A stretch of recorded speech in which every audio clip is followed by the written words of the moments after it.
Hey, this is News from Heaven. Today we're talking about how trials are caused by the evil spirits that are with us. Now this show, we always talk about the mind, and we talk about head weather and trying to investigate or have some impact on the mental conditions that color how we perceive and how we sort of write the narrative about our day-to-day experience. And we often depict it every single show, so that's pretty often, by a picture of weather, right? That you've got this sun. You just think about the times when you have felt safe and secure and in the knowledge that things are okay. And then you've got the chatter, and you've got the antagonism, and you've got the stuff in yourself you wish you could get rid of and kick and everything like that. And at times, this stuff seems to bubble up, and it's almost like we got ourselves a storm, a hurricane in here. At other times, things seem pretty calm. But what is going on when it just seems like multiple forces are coalescing at just the wrong time, which gives us this kind of pit here? Well, how deep down the rabbit hole do you want to go? And what are we going to learn if we go jumping in there and try to figure out the roots of consciousness? The thing that most surprised Swedenborg when he began to see the other side is the very thing we'll be investigating today. And we're going to be doing it to the soothing soundtrack of construction sounds, as we discussed thoroughly in the last episode. Right outside of my house here, they are putting in new water pipes for the whole street, which is great. Thank you so much. And we can hear them. I mean, I can. I think you can there. So if so, yeah, pretend that's background music, and it's got some correspondence that's doing good. And thanks to everyone who's out there working to make society benefit the good of all, to put in the things that let us drink and bathe and everything like that. That's pretty awesome. Thank you. So, and as a thanks, we're going to give your machines noise that gets to show up as a character on the show. So, or maybe you at home can't hear any of this, and then, man, did I just waste your time. We're in Secrets of Heaven, number 5036, and this is NCE translation, but not even published yet, so you're getting a behind-the-scenes look here. And we begin with this.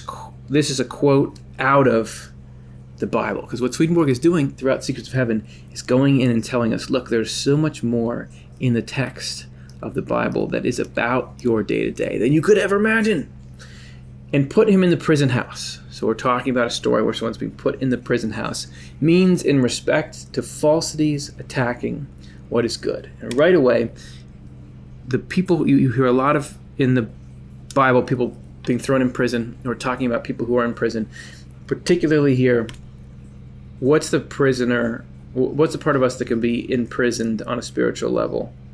So it's when we are closed in by falsities, that the improper beliefs about how things work, this could be all this stuff that comes flowing in here, the improper beliefs about who we are. We're often trapped thinking, oh, I'm no good, or I'm vile in this way, when you're really not. You're a child of God and trying to work the best you can, and all the negative stuff in you anyway is coming out of hell in the first place. It's not really yours.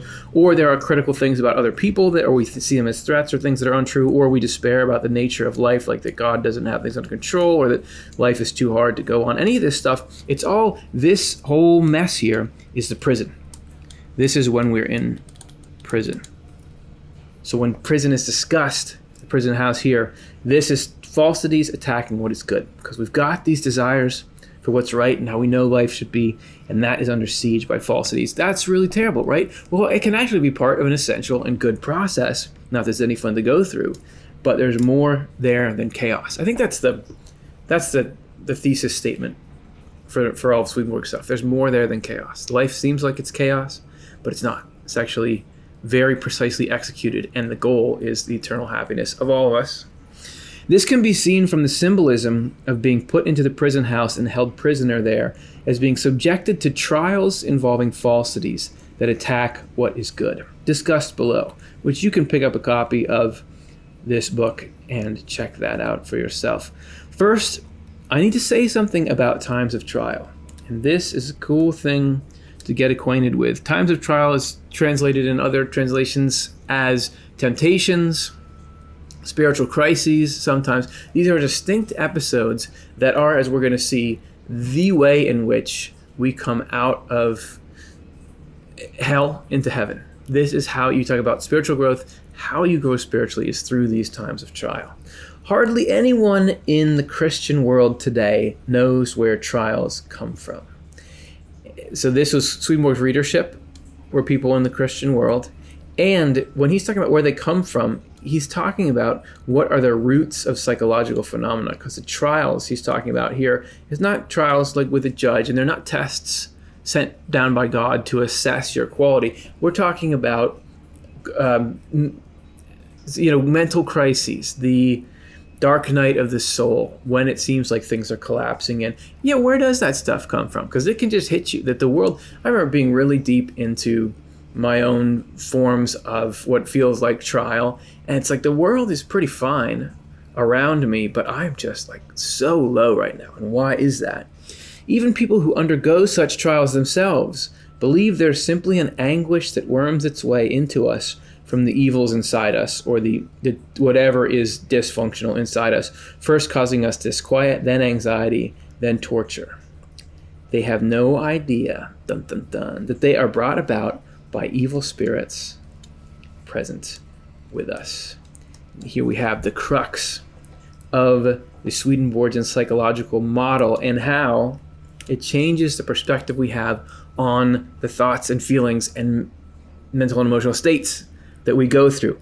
Because this first, let's divide ourselves out here color-wise to say what we think is this is an anguish that worms into us from the evils inside of us. So what would that look like? We think, here we are as people, and why am I upset right now? Why am I in despair? Why am I despondent? The way that I used to think, and the way that is pretty much the default we think is, let's say I'm having some kind of great fear about something, my life or my value or the way things are going or something, and I am for some reason in despair. And why do I believe that I'm in despair? I believe it's because of truths about who I am, about how my life has gone, about how life is laid out. I think that I'm just seeing the external world as it is, and the facts out here are distressing me and causing me to be upset just because it's a reflection of how reality is. That it's somehow, and he talks about the evils inside of us, so it's something wrong with how I am. That's why. Or with how people are acting or something. That's why I'm feeling this. It's my perception mechanism isn't altered or anything. It's just that the facts are painting a very gloomy picture, right? That's this. But Swedenborg is asserting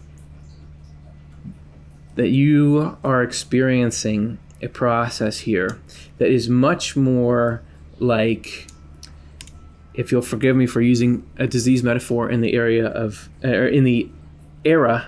COVID-19, but the world Swedenborg is describing here is much more like our body is feeling bad because there's a foreign invader inside of it. So just like when you get sick, it's, if you feel it in your body, and if you didn't know any better, you'd think, there's just something so wrong with my body itself. That's why I'm feeling like this. When really, the problem is there are these little tiny foreign things in there that are disrupting and making your body feel miserable. So it is with evil spirits that we have. It's not actually looking out into reality. It is here in this storehouse of evil and falsity, the collective will of the human race to be cruel to each other and be miserable, comes up evil and falsity. And that comes in and compromises your view of things. So it goes into, let's say this, what you think you're looking out. There's I'm sure you heard that little appearance by my daughter for in commentary. She thinks that I'm not explaining this in the right order or something. No, just kidding. So we've got these facts out here, and we think, okay, we're just perceiving things that are, we think of them as outside, but really they're existing in our memory. And that really this is this stuff coming in and commandeering the stuff that's in our memory and using it to intentionally create a picture for us that's going to lead us to that sadness, right? So these are the two models, and Swedenborg is saying, believe it or not, here's the source of your problem. You aren't really the source. It's this that's the source of the distress that you're feeling. The reason they have no idea, why don't we realize? Why doesn't everyone just say, the evil spirits are getting me down right now? The reason they have no idea is that they do not believe they are in communication with spirits while living in the world. Neither, and you very well, in watching this video you clicked on YouTube, may very well not think you're in communion with spirits while living in the world. It's an idea that seems strange to me and seems very strange to Swedenborg. That this was when he found out the closeness, the communal nature of consciousness, that just as now we are so intertwined with everyone in how our daily messaging is, like everything you're reading on social media comes out of other people, everything you're watching on TV comes out of other people, the opinions you absorb through whatever you're consuming, so it is with thoughts and feelings, that we are very much rubbing elbows with the rest of the human race inside of us, and that is having an impact on how we think and feel about things. That's the missing piece. That is what explains why a human mind is the way it is, why the experience of owning a human mind is the way it is. They hardly even believe they have any spirits with them. The reality, though, is we are always in the company of spirits and angels. Not just evil spirits, but angels too. Where? In our inner depths. So the core parts of us, the spirit, is in the spiritual world right now with these angels and spirits. And if you've been following this channel or Swedenborg for a while, you've heard that. So let's talk about these times of trial, though. Times of trial occur when we are actively regenerating. No one can be reborn without undergoing trial, and they are brought about by the evil spirits around us. And here you have the power of providence.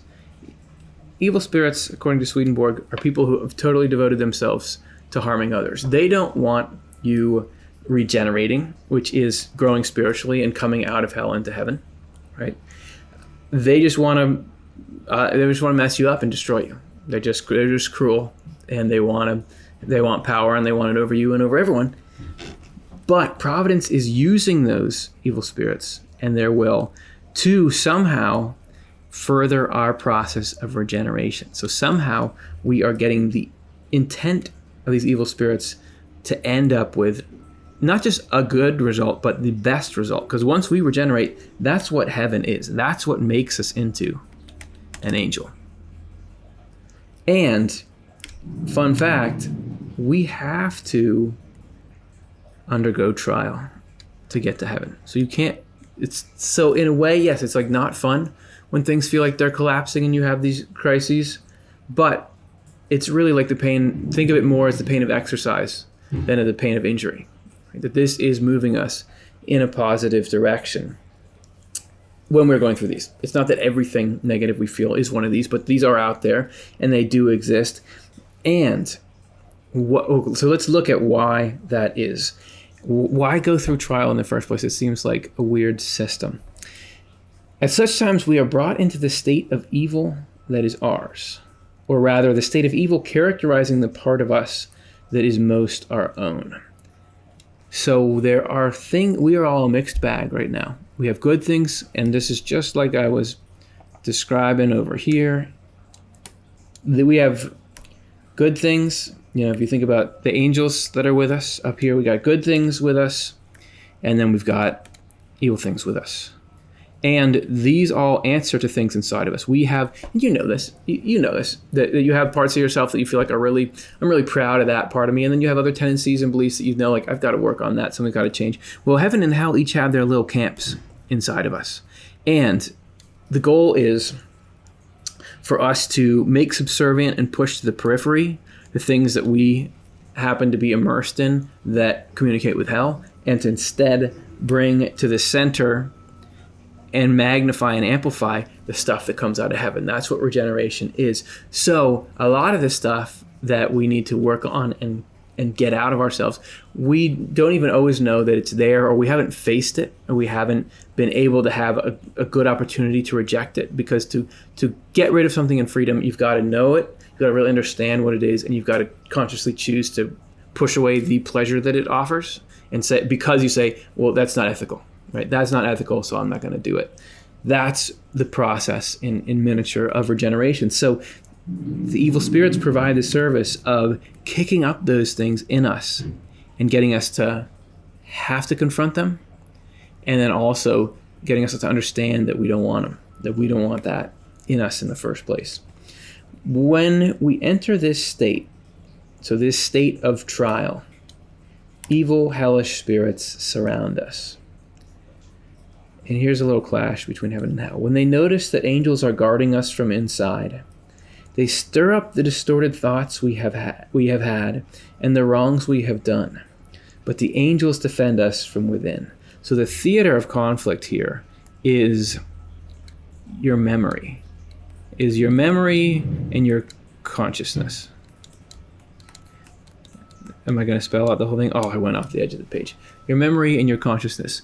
That you feel it in your consciousness as this time of trial and anguish and ruminating on things or whatever, however it occurs in individual people. And that stuff is pulled out of your life, that evil spirits are coming in and they can see, okay, what's in the mind. I'm going to use this against you. I'm going to use that against you. And angels are saying, well, this is what we're going to hold you in to protect you. Do you ever feel like there's a clash between stuff in yourself? They're very much, there's resources for each side sitting there, and they each grab and try to accomplish their goal in us. This fight is what we perceive as a trial, but so dimly we can hardly tell it is not just anxiety. So nobody's getting a clear sense of, oh, angels are here, evil spirits are here, this is one is grabbing my memory from this one is protecting me from this good quality here. We just feel like we're freaking out. But that's just like how all deeper, more complex processes are. You can say, "Ooh, my tummy hurts," but you don't have any idea what's actually going on that leads to that single sensation. There's so much. There's billions probably of cells and the state of them and the pH and all this complexity that we don't know what it is. We have to go to a doctor and have them tell us that leads to this single sensation. So here, there's this whole complex tug of war between what's good and what's harmful inside of us. We just perceive it as this state of misery and anxiety. We humans, especially those of us who disbelieve in spiritual inflow, live in a totally obscure state. That we don't know really what's going on inside of us. Which, if we're going to stick to my metaphor about the body, which is actually probably a correspondence, a very apt way to compare, unless we go and study what's been learned about the body in biology and medical journals and resources and things, we would know just about nothing about what goes on under our skin. We wouldn't know that you can't just know that there are cells, right?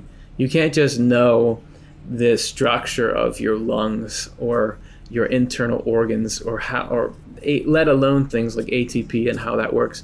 You have to be educated on that.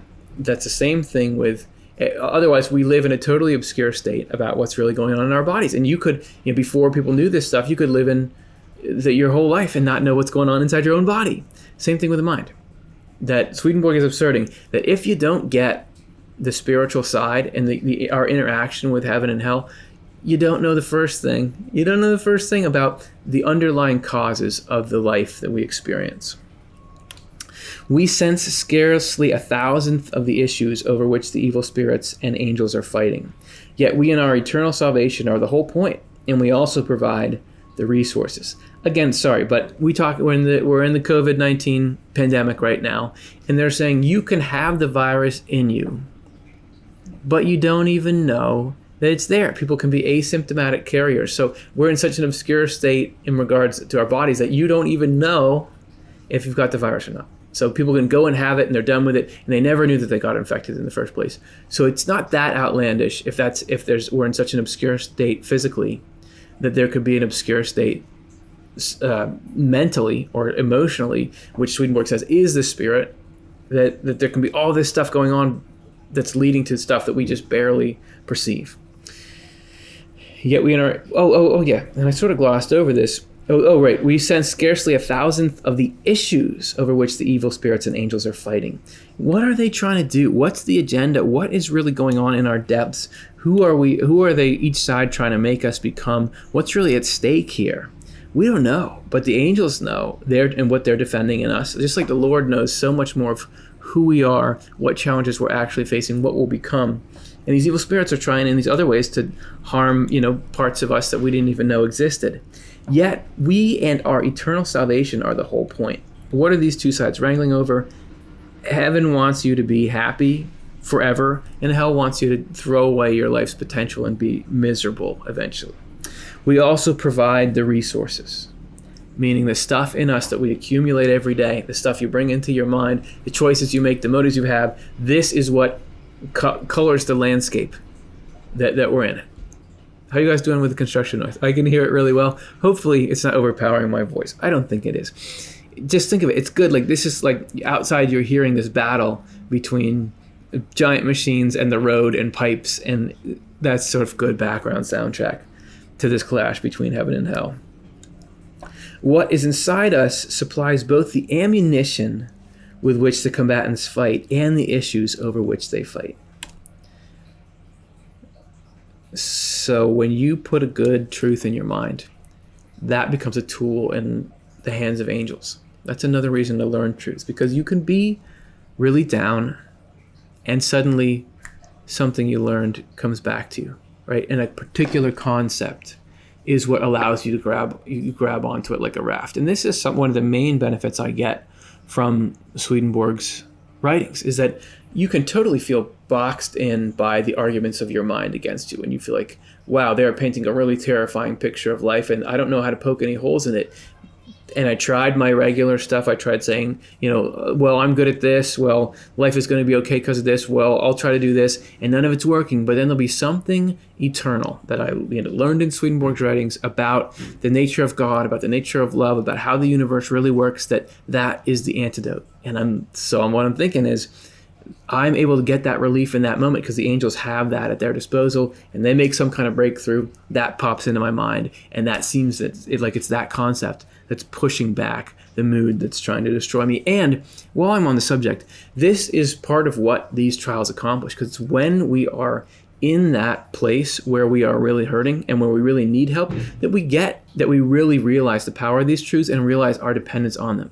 When life is going good for me, I don't need to be that spiritual. I don't really need to think about, love for the neighbor and love for the Lord. I just keep doing the things that are working for me and keep going with the things that give me joy, whether it's good or bad, whether it's ego kind of stuff. If it's all working well, I just go with it. But when I feel like I need help, that's when I really turn to these spiritual principles. And the reason why we've got to go through that is the happiness that you have without the spiritual principles is really a false happiness, because it can't last forever. It's not happiness based on the truth. It's happiness based on the appearance, and it doesn't have love for the whole human race at the core. But what you grab onto and what you need to believe to get through some of these crises of the spirit, that is eternal, and is compatible with love for the whole human race. So actually, you come out of that with a better mind, so that when I'm back in the good times, now I've learned a lesson that stays with me there and makes the happiness I have when life is going well more genuine. And that is affected by these spiritual crises. Swedenborg went through a bunch of them as he got his mind opened up. This is just how growth happens. Growing pains. It's growing pains. I've been allowed to know for certain that this is the case. I have heard the fighting, perceived the influence, and seen the spirits and angels. I have also spoken with them about the fight during and after it. Well, you guys were really trying to do me in there. Glad I had that truth in my mind. My Swedenborg comedy show needs a little bit of work. But that's the only difference between Swedenborg and us, is that he could understand what was going on at the same time as it was happening. The same stuff is going on with all of us. To repeat, the primary time for trials to occur is when we are becoming spiritual. So take heart, because it can be a sign that you're on the right track. Because we then understand doctrinal truth in spiritual terms. He does say that we have to have a start on going towards a better life. We have to have some truths, or else the angels have nothing to fight with, and you wouldn't be able to overcome, so we're kept out of spiritual struggles. But once we start to have some tools, then it's time, like, hey, we can, divine providence saying, look, let's move this process along. I think we can win this first skirmish here. So then, learning the truth doesn't always mean your life gets easier. It can actually mean it's more difficult, but that always is a situation. If there's a dysfunctional relationship, the truth is a tough place to start. It can open things up, or a dysfunctional situation at work or whatever. You've got to face some hard truths, right? But after you face them, there's a possibility for a functionality where you were just going to stay in that rut forever. Often we are unaware that we do, but the angels with us see something spiritual in our earthly preoccupations, because our inner levels then lie open to heaven. So even though we may be going about similar things, there's some chance that we are going to be receptive to this idea about, this is what life is really like. This is what life is really about. Here's how to make love central. Here's a little more about the true nature of things. You can tell, like, oh, they're ready. You think about the hero's journey, and there's this sense like, okay, now the hero is ready to embark on a quest. We're ready to embark. And so the adventure starts. This is why we end up among angels after life in the world if we have been reborn. And there we see and perceive a spiritual dimension that previously seemed earthly to us. If we are this kind of person, angels can defend us when evil spirits attack us during our crises, because they then have a platform on which they can operate. They act on what is spiritual in us, and through what is spiritual on what is earthly. So both what you're going through overtly and the underpinnings which we sense only vaguely. And to me, this actually makes the struggle seem a lot more hopeful, because you can be in the thick of this stuff here and just feel totally overwhelmed, and you just look at the size and the ferocity of all the things that seem like they're against you in this prison. How am I ever going to fight all this stuff? But what this is saying is, you don't fight this stuff. None of us fight this stuff. You know who fights this stuff? Is heaven, is the Lord, is truth and love. And all we have to do is try to get some tools in our minds, right?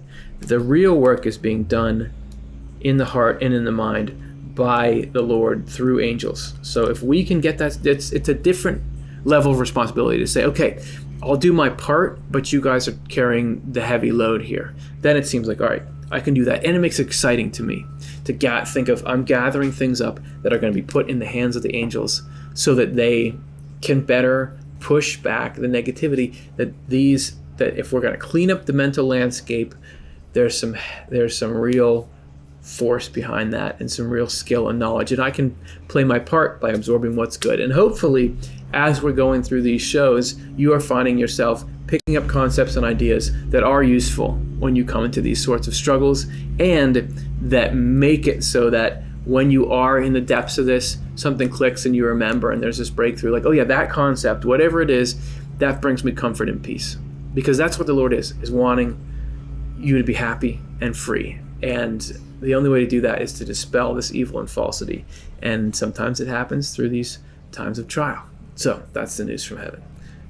Let me know what you think. Leave us a comment, like and subscribe. That will be really useful and helpful. And yeah, when you're commenting, is this helping, and how? If anyone's got a story about how a particular concept from Swedenborg or whatever source you got has been useful in what feels like a time of crisis, let us know, because it's so cool to hear about in the trenches what's been helpful to you, because that's often what could be helpful to the rest of us. We can help each other's angels, in their struggles, and in that way get more and more of us out of the prison and into the the life, how life should be, happy and free and cool. I mean, that's what it was supposed to be. So let's work on it. Thanks for hanging out. Thanks for tolerating the noise if we were hearing it. And I hope that you go into this week feeling like there are lots of angels that have your back.